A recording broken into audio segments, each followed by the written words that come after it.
السلام علیکم ناظرین، آپ دیکھتے ہیں ہم ہمیشہ سوشل ایشوز اور معاشرے کے جو مسائل ہیں ان کی عکاسی کرتے ہیں۔ آج بھی ایک ایسی معاشرے کی بیٹی میرے ساتھ موجود ہے جو کہ اپنے مسائل کی وجہ سے پریشان ہے، تو آئیے ان کے مسائل جانتے ہیں۔ السلام علیکم۔ وعلیکم السلام۔ جی بتائیے، کیا زندگی کے مسئلے مسائل، کیا پریشانیاں ہیں جن کی وجہ سے آپ پریشان ہیں؟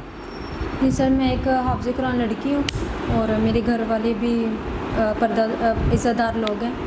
میرے والد صاحب جو ہیں وہ امام مسجد ہیں اور میں خود بھی گھر میں بچوں کو قرآن پاک پڑھاتی ہوں، اور میرے والد صاحب نے میری شادی کرنے کا فیصلہ کیا ہے۔ تو کچھ دن پہلے آئے تھے کچھ لڑکے والے نا، میرا رشتہ دیکھنے کے لیے گھر آئے تھے، تو ان کو سب کچھ پسند آ گیا، لیکن ان کی ڈیمانڈ تھی کہ جو لڑکی ہے وہ ہمیں ماڈرن چاہیے، وہ پردہ نہ کرتی ہو۔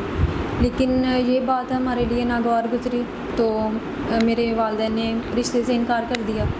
تو اس طرح کافی رشتے والے آئے، ان کی یہ ڈیمانڈ تھی کہ لڑکی ہمیں ماڈرن چاہیے، فیشن کرے، پردہ نہ کرے، بال کھلے رکھے۔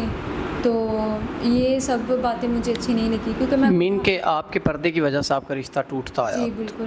تو اب آپ کیا چاہتی ہیں کہ ایسا انسان ہو جو آپ کے معاملات زندگی یا ضروریات زندگی یا آپ کے پردے کا بھی محافظ ہو، تو آپ نکاح کے لیے تیار ہیں؟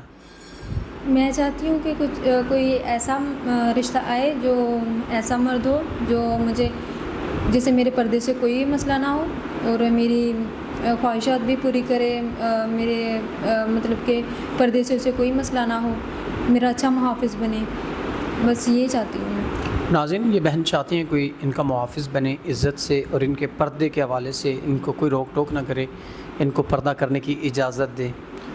تو ہم امید کرتے ہیں کوئی ایسا نیک انسان جس کو پردے دار عورت کی خواہش ہے تو وہ ضرور ان سے نکاح کر سکتا ہے۔ تو اسی کے ساتھ اپنے میزبان نواب احمد کو دیں اجازت۔ خدا حافظ۔